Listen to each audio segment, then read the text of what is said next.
सांसों के झूले में झूलने की विद्या, इसको सीखने में समय बिताओ। ये विद्या ब्रह्मास्त्र है, हमारी समस्त इच्छा पूर्ति का मुख्य स्रोत है। यहाँ आने और यहाँ से जाने का इकलौता रास्ता है ये। ढूंढो ढूंढो इस रास्ते को, ताकि घर लौट सको पथिक, तुम घर लौट सको।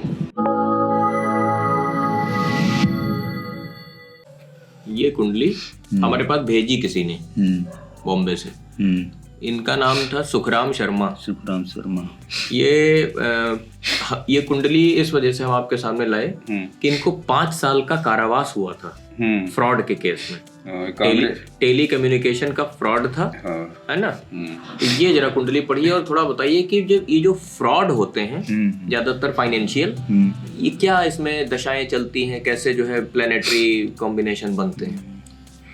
सुखराम शर्मा है ना, ये भूतपूर्व, हाँ ये पहले केंद्रीय मंत्री भी थे। हाँ, तो सुखराम शर्मा की जन्म कुंडली धनु लग्न है और सिंह राशि है। तो सबसे पहले आयु की गणना करते हैं। तो लग्नेश गुरु चर में है, अष्टमेश का चंद्रमा स्थिर में है, मध्य आयु हो गई। लग्न द्विस्वभाव में है और चंद्रमा स्थिर में है, ये दीर्घायु हो गई। शनि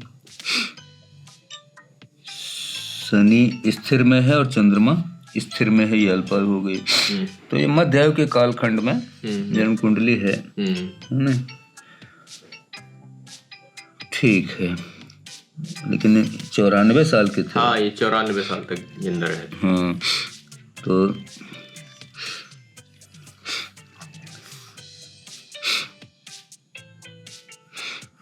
हाँ, तो इनका लग्नेश और अष्टमेश दोनों बराबर ही हैं, करीब करीब ठीक है।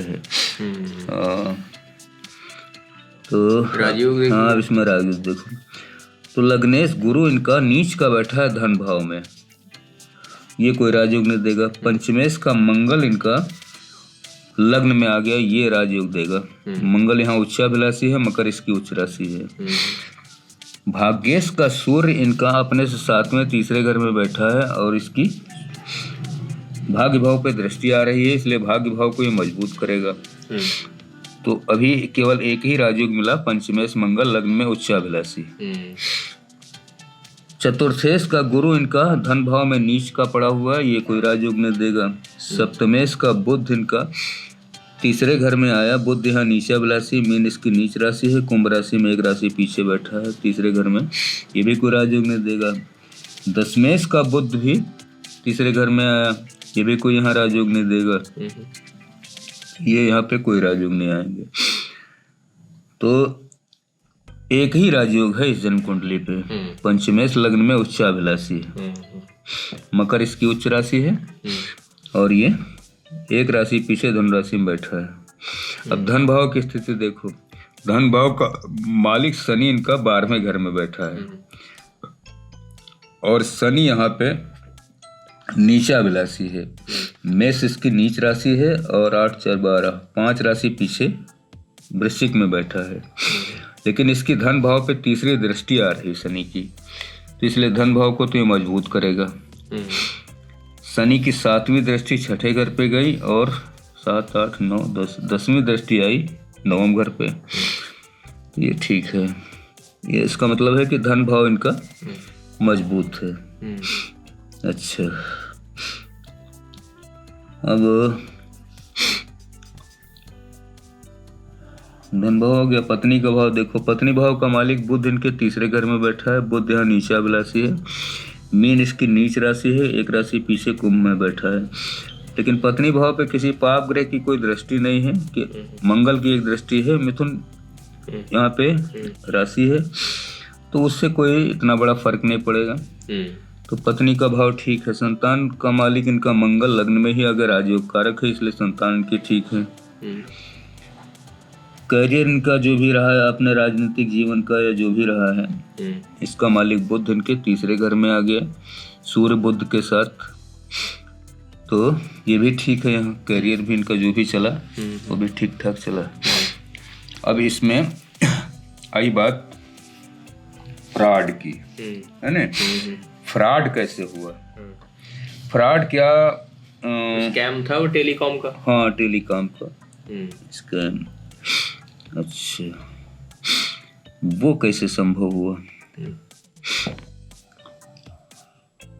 देखो छठे घर से लिया जाएगा है नहीं, जो भी चीजें हैं, और राहु से लिया जाएगा। तो राहु देखो कर्क राशि में बैठा है। छठे घर का मालिक शुक्र धन भाव में आ गया। शुक्र यहाँ पे उच्चाभिलाषी है नहीं। मीन इसकी उच्च राशि है, 2 राशि पीछे मकर में बैठा है। राहु चंद्रमा के घर में बैठा है और राहु की पूरी दृष्टि यहाँ पे आ रही है। हाँ, खष्ठे शुक्र पे, छठे भाव पे शनि की आ रही 7वीं दृष्टि। ये जो राहु की दृष्टि है यहाँ शुक्र गुरु केतु के साथ है नी, इसने वो सारे काम कराए हैं इनसे। अच्छा हाँ राहु ने। अच्छा हाँ जो राहु अष्टम भाव में हाँ खराब ही होता है। हाँ और खराब भी होता है, चंद्रमा के घर में बैठा कर्क राशि में, इसलिए इसने वो सारे काम इनसे कराए जो भी इन्होंने किए होंगे। मतलब अगर राहु का खराब वो पड़ जाए हाँ तो बुद्धि सबसे पहले जो है, जो विवेक शक्ति वो क्षीण हो जाती है। हाँ है ना। हाँ गलत डिसीजन होंगे। हाँ और ये सब चीजें, ये सारी चीजें होंगी। और ये द्वादश पर राहु की दृष्टि भी है, द्वादश भाव पर। हाँ 12वें घर पर राहु की दृष्टि भी है। और यहाँ शनि ऑलरेडी बैठा है ना, तो राहु शनि का कॉम्बिनेशन 12वें घर पे बन गया। तो इस कारण से बंधन योग तो देगा ही देगा, कोर्ट कचहरी मुकदमा बंधन ये सारी चीजें। अच्छा ये 6, 8, 12 का जो राहु है ये मतलब ये बहुत ही हमने देखा कि क्रिटिकल केस पैदा कर देता है जीवन। हाँ है ना। हाँ ये तो यही करता है। और अगर कहीं इसकी महादशा आ गई हाँ तो आदमी के लिए बहुत मुसीबत हो जाती है। बहुत मुसीबत है ना। हाँ राहु केतु का काम ही है। हमने देखा राहु केतु जो है वो केंद्र त्रिकोण में भी बहुत अच्छा फल नहीं दे पाते। नहीं बहुत अच्छा नहीं देते कभी, वो पूरा पीड़ा ही देते हैं। है ना। अच्छा इनके जो शास्त्रानुगत जो रेमेडीज हैं उनसे थोड़ा बहुत कम हो जाता है असर। हाँ राहु की अगर पूजा वूजा होती और गुरु की पूजा होती। गुरु नीच में ना। हाँ गुरु नीच में पड़ा। लग्नेश को हमेशा मजबूत होना चाहिए। हाँ देखो लग्नेश जब भी नीच में जाएगा तो हर आदमी को ये मानना चाहिए क्या कि उसके मन में लालच की भावना अच्छा सबसे ज्यादा होगी। ये बात है। जिस किसी का भी लग्नेश नीच का होगा उसके मन में लालच चलेगा। वो मतलब एक तरह से स्वार्थी होगा। अच्छा अपने बारे में सोचेगा, बारे में विचार करेगा है नहीं। हाँ।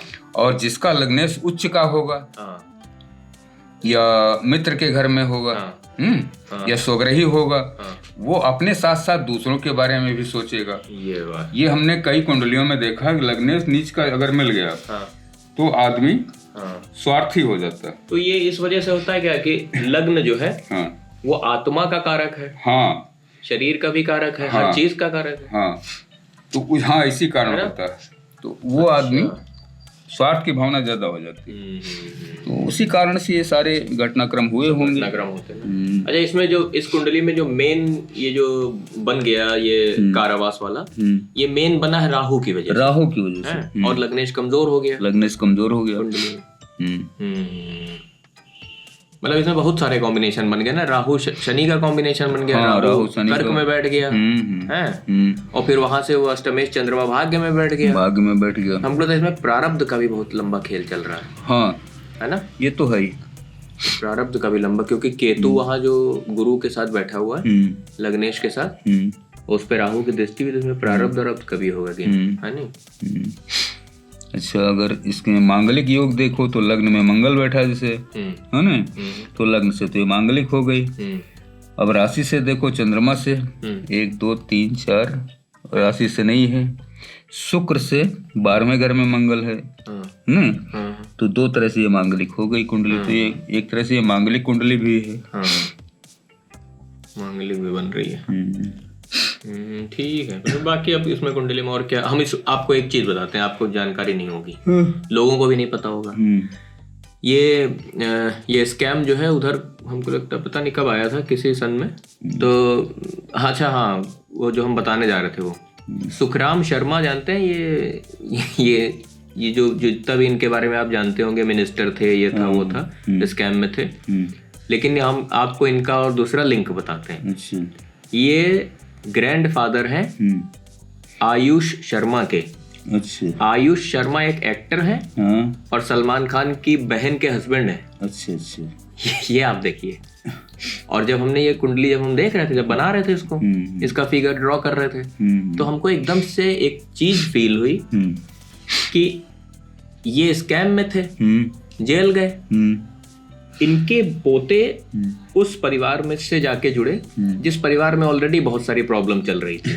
तो ये जो हमको लगता है, आप ये जो एक साथ कुंडलियां आके जुड़ती हैं कि अच्छे, मतलब जैसे अब ये सब जेल और ये सब ऐसा तो कुछ नहीं, ऐसा नहीं होता नहीं, ऐसा कोई नियम नहीं है। हाँ।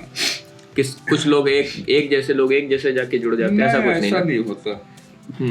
ये एक मतलब चांस की बात है। हाँ, एक चांस की बात है, ऐसा होता नहीं। ये एक चांस की बात है कि वो उनके परिवार में उनकी शादी हुई। और ये तो हमने जब थोड़ा इनकी डिटेल निकाली तो हमको पता चला कि आयुष शर्मा के ये दादाजी थे और आयुष शर्मा सलमान खान की बहन जो है उनके हस्बैंड है वो फिल्मों में।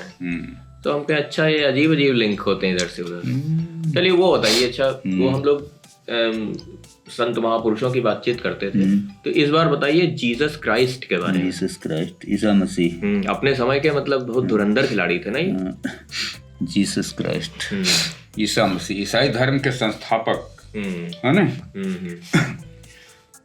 इनके बारे में बात की, इनके जो अनुयायी थे उन्होंने 2 पुस्तकें लिखी है, एक ओल्ड टेस्टामेंट और एक न्यू टेस्टामेंट, है ना। तो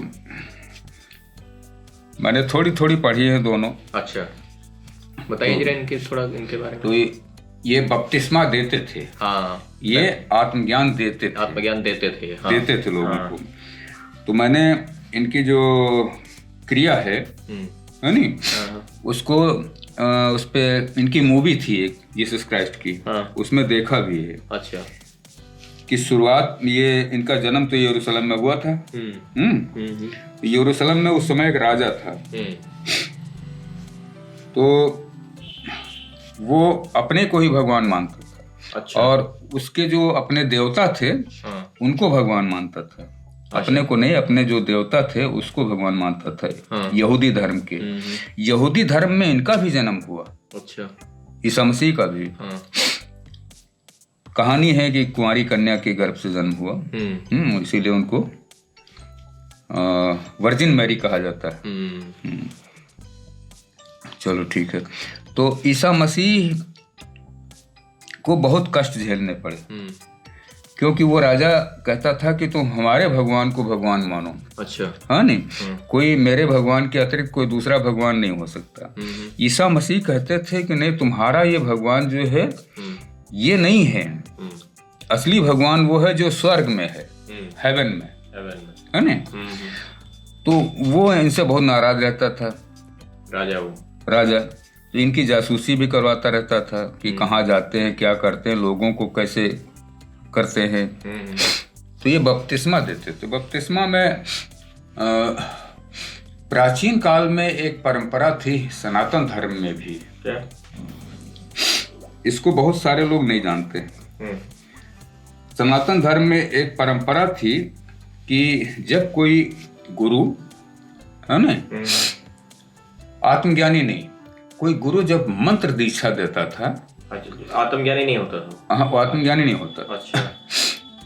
आत्मज्ञानी तो कहीं बैठा करके देगा। हाँ, सही। हाँ, तो वो मंत्र दीक्षा देते थे। तो क्या करते थे कि नदी के पानी में जाकर के गुरु शिष्य दोनों स्नान करते थे और इसके बाद आचमन करते थे, सूर्य को जल देते थे। इसके बाद गुरु उनको कोई मंत्र अपने शिष्य को बताता, कहता था कि इस मंत्र का तुम जाप किया करो प्रतिदिन, है ना।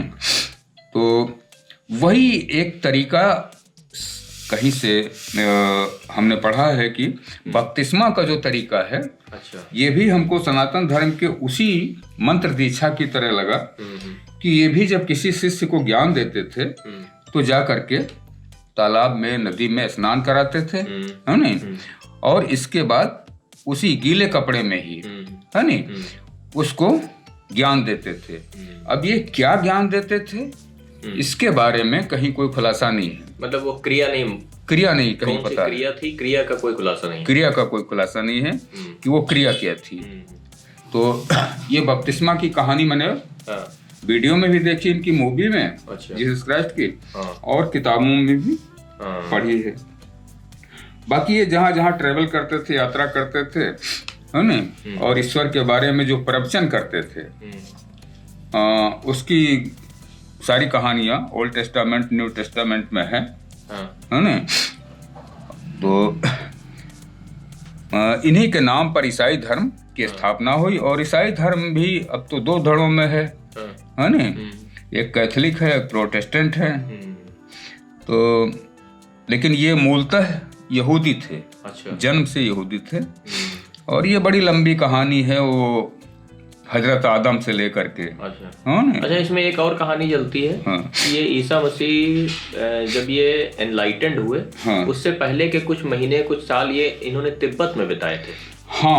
ये वहां से यरूशलेम से गायब हो गए। हाँ, ये कहानी आती है क्योंकि इनके बारे में एक और भी जगह मैंने पढ़ा है कि अपनी आयु के बीच, मतलब 32 वर्ष या 33 वर्ष की आयु में इनके देहावसान हो गया था, है ना। तो अपनी आयु के बीच के कुछ काल खंडों का वर्णन कहीं मिलता नहीं है कि उतना समय ये कहाँ रहे, है ना। तो कुछ लोगों की ये मान्यता है कि ये तिब्बत में किसी से इनको आत्मज्ञान प्राप्त हुआ। कुछ लोगों का ये मान्यता है कि ये भारत आए थे, यहाँ हिमालय के कुछ आत्मज्ञानी से इनको ज्ञान प्राप्त हुआ। वो जो भी रहा हो, लेकिन अब वो इसके बारे में वो तो मान्यताएं हैं। लेकिन इनके में एक चीज सबसे अच्छी हमें जो लगी वो ये कि एक ईश्वर की मान्यता थी। ईसा मसीह कहते थे कि ईश्वर एक ही है, वो दूसरा नहीं हो सकता, और अपने को हमेशा ईश्वर का पुत्र कहते थे। कभी ईश्वर नहीं कहा। अहम ब्रह्मास्मि में कभी नहीं बोले है ना। उन्होंने ये नहीं कहा कि मैं भगवान हूँ, उन्होंने कहा कि मेरा भगवान है। सही। वो यहाँ नहीं, स्वर्ग में रहता है। हाँ, मैं द्वार हूँ, अगर तुम्हें जाना है तो तुम मुझसे ज्ञान प्राप्त करके, ध्यान साधना करके वहां स्वर्ग में पहुंच सकते हो। ये बात उन्होंने कही थी।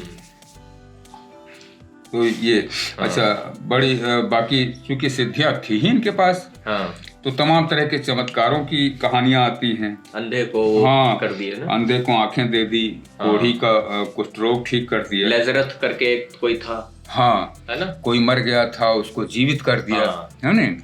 तो ये तो बहुत सारी कहानियां, मतलब इतने बड़े चमत्कार की कहानियां किसी और आत्मज्ञानी के साथ नहीं जुड़ी कभी, है ना, जितनी इनके साथ जुड़ गई। तो इस तरह से। अच्छा, इसमें एक चीज हमको बताइए, जीसस क्राइस्ट के बारे में एक चीज हम बचपन से पढ़ते थे, तो वो हमको हमेशा खटकती थी। आत्मज्ञानी व्यक्ति को ये बात पता होती है कि ईश्वर क्या है, कौन है, कहाँ है। ये क्रॉस पर बोले यू हैव फॉरसेकन मी, उसका क्या मतलब समझा जाए। इनको पूरा भरोसा था कि ईश्वर प्रकट होगा और हमको अभी इस मुसीबत से बचाएगा। तो जब इनको क्रॉस पे ले जाया जा रहा, ये शांत इसी वजह से थे। इन्होंने एक वो बताई थी अपने शिष्यों को कि ईश्वर हमारे लिए प्रकट होगा क्योंकि हम ईश्वर के बेटे हैं। और जब इनको वहां से सूली पर चढ़ा दिया गया ले जाके, कीले वेले गड़ गई, तो एकदम जब मृत्यु का अंतिम क्षण रह गया था तो इनको लगा कि ईश्वर नहीं आएगा। तब इन्होंने बोला कि वो जो लाइन बोली ना कि फादर यू हैव फॉरसेकन मी। तो ये क्या हो सकता है, इसके बारे में हमको जो महसूस होता है वो ये होता है कि शायद ये आत्मज्ञान के रास्ते पर थे। पूर्ण आत्मज्ञान इनको क्रॉस पर हुआ जब इनको लगा कि ईश्वर नहीं प्रकट होगा, क्योंकि ईश्वर हमारे थ्रू प्रकट है। ये हो सकता है। ये हो, इस बात की संभावना है। लेकिन चूंकि अब उस वर्ड का जो शब्द इन्होंने कहे, उसका कोई अर्थ कहीं पर कोई। वैसे देखिए अब इंग्लिश टू हिंदी जो है वो अलग है। अब इन्होंने किस संदर्भ में क्या कहा होगा, किस संदर्भ में इन्होंने ये बात कही थी, तो ये ही बता पाएंगे ना। ये तो नहीं बता पाएंगे कोई, ये कोई नहीं बता पाएगा। हम लोग सिर्फ ट्रांसलेशन कर सकते हैं बस, लेकिन उनकी मंशा क्या रही होगी उसको बोलने की, हाँ, ये इसके बारे में नहीं पता चलता। इसके बारे में तो बिल्कुल नहीं पता चलेगा। इसके बारे में तो वही आदमी बताएगा जो जिसने बोला है ये। हाँ। तो हमको ऐसा लगता है कि शायद आत्मज्ञान, क्योंकि सिद्धियां आ ही रही थी, हाँ, तो आत्मज्ञानी तो थे ही, है ना, और शांति की बात भी करते थे, परमात्मा की भी बात पूरी करते थे कि इसी शरीर के अंदर से रास्ता है। तो ये हमको लग रहा है चाहे पूर्ण आत्मज्ञान न रहा हो, हाँ, तो अंत समय में हुआ होगा, क्योंकि आत्मज्ञान में भी तो स्टेजेस हैं। हाँ, बहुत स्टेज है। कोई कहाँ तक पहुंचा, कोई कहाँ तक, है नहीं, कोई कहाँ तक पहुंचा।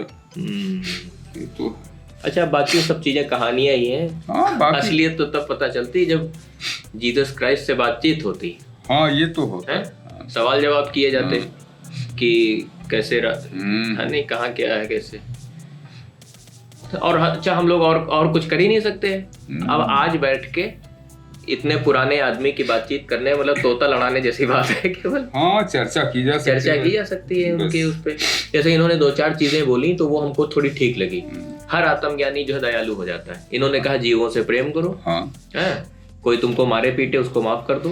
हाँ, तो ये तो हर धर्म की कहानी है ना? ये तो हर धर्म में जो अच्छी बातें हैं, हर धर्म में वो लगभग एक समान ही है, वो चाहे जो धर्म हो। हाँ, हर धर्म के सारे, हिंदू हो, इस्लाम हो, है नहीं, जैन है, हाँ, जैन, बौद्ध, सब, यहूदी, ईसाई, सब धर्मों की कहानी अगर बात देखो मूल रूप में तो एक ही है, और सबका मूल एक ही है कि ईश्वर एक है, ईश्वर एक है ना। सब जीवों पर दया करो, प्रकृति की रक्षा करो, ये भी है ना। सही। तो वो बात तो सब एक ही है, अब कहने का तरीका अलग अलग, भाषा अलग अलग है, बस। सारे धर्मों का जो है वो उद्देश्य भी एक ही है, उद्देश्य भी एक ही है ना, कि इंसान जो है वो शांत होके और कुदरत के साथ, हाँ, वो सौहार्द से रहे।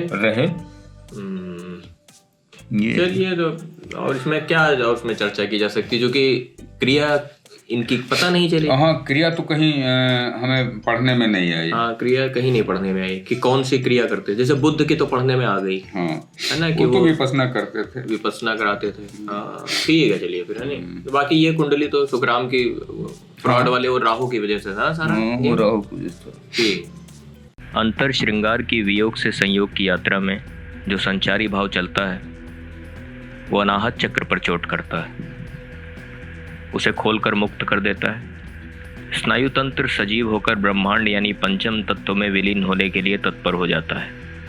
जिस शरीर में यह प्रक्रिया घटित होती है वो तत्काल अशरीरी हो जाता है। जो शरीर इस शरीर को देखता है वो शरीर अशरीरी की यात्रा में जाने को उमड़ने लगता है। ब्रह्मांड की आदि शक्ति जो मोह के प्रभाव में रहती है मुक्त हो जाती है और दोनों शरीर अशरीरी में संभोग कर लेते हैं। पर यह नारायण की स्थिति नहीं है। यह घटना मन के नियंत्रण में है। इसे ज्ञानी जान नहीं सकता, क्योंकि ज्ञानी मन के द्वारा छला हुआ एक नर या नारी है जो सुषुप्तावस्था में है। उसके जागने में बहुत समय है अभी। सच्चे गुरु का इंतज़ार और सच्ची मेहनत की कमी। सच्चा गुरु यदि मिल भी चुका हो फिर भी सच्ची मेहनत की कमी।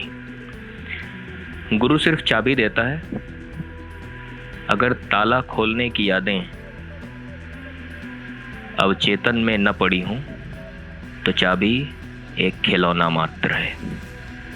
खेलो और छोड़ दो। भटको इस ब्रह्मांड में, यही तुम्हारी नियति है। भटको